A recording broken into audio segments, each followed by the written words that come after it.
मूर्ति पूजा के विरुद्ध चेतावनी।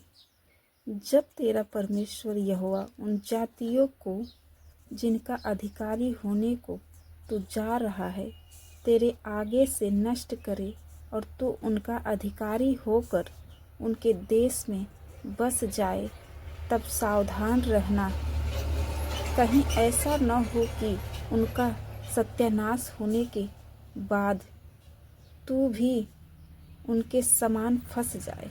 अर्थात यह कहकर उनके देवताओं के संबंध में यह पूछताछ न करना कि उन जातियों के लोग अपने देवताओं की उपासना किस रीति करते थे, मैं भी वैसे ही करूँगा।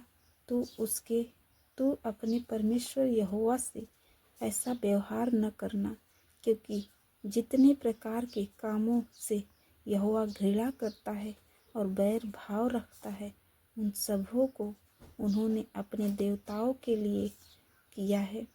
यहाँ तक कि अपने बेटे बेटियों को भी वे अपने देवताओं के लिए अग्नि में डालकर जला देते हैं।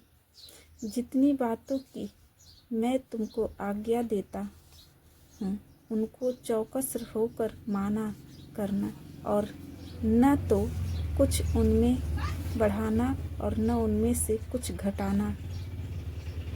यदि तेरे बीच कोई भविष्यद्वक्ता या स्वप्न देखने वाला प्रकट होकर तुझे कोई चिन्ह या चमत्कार दिखाए, और जिस चिन्ह या चमत्कार को प्रमाण ठहरा कर वह तुझसे कहे, आओ हम पराए देवताओं के अनुयायी होकर जिनसे तुम अब तक अनजान रहे उनकी पूजा करे, तब तुम उस भविष्यद्वक्ता या स्वप्न देखने वाले के वचन पर कभी कान न धरना, क्योंकि तुम्हारा परमेश्वर यहोवा तुम्हारी परीक्षा लेगा, जिससे यह जान ले कि ये मुझसे अपने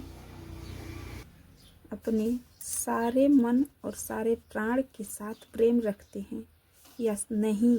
तुम अपने परमेश्वर यहोवा के पीछे चलना और उसका भय मानना और उसकी आज्ञाओं पर चलना और उसका वचन मानना और उसकी सेवा करना और उसी से लिपटे रहना। और ऐसा भविष्यद्वक्ता या स्वप्न देखने वाला जो तुमको तुम्हारे उस परमेश्वर यहोवा से फेर के, जिसने तुमको मिस्र देश से निकाला और दासत्व के घर से छुड़ाया, तेरे उसी परमेश्वर यहोवा के मार्ग से बहकाने की बात कहने वाला ठहरेगा। इस कारण वह मार डाला जाए।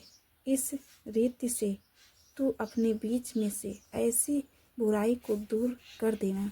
यदि तेरा सगा भाई या बेटा या बेटी या तेरी अर्धांगिनी या प्राण प्रिय तेरा कोई मित्र निराले में तुझको यह कहकर फुसलाने लगे कि आओ हम दूसरे देवताओं की उपासना या पूजा करें, जिन्हें न तो तू न तेरे पुरखा जानते थे, चाहे वे तुम्हारे निकट रहने वाले आसपास के लोगों के, चाहे पृथ्वी के एक छोर से लेकर दूसरे छोर तक दूर दूर के रहने वाले के देवता हो,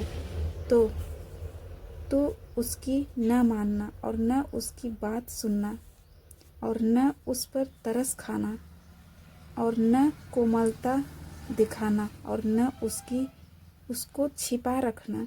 उसको अवश्य घात करना। उसको घात करने में पहले तेरा हाथ उठे, पीछे सब लोगों के हाथ उठे।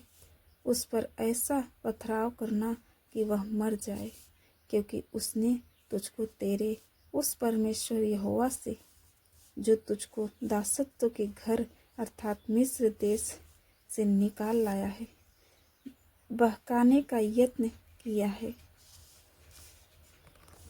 और सब इस्राएली सुनकर भय खाएंगे और ऐसा बुरा काम फिर तेरे बीच न करेंगे। आमीन।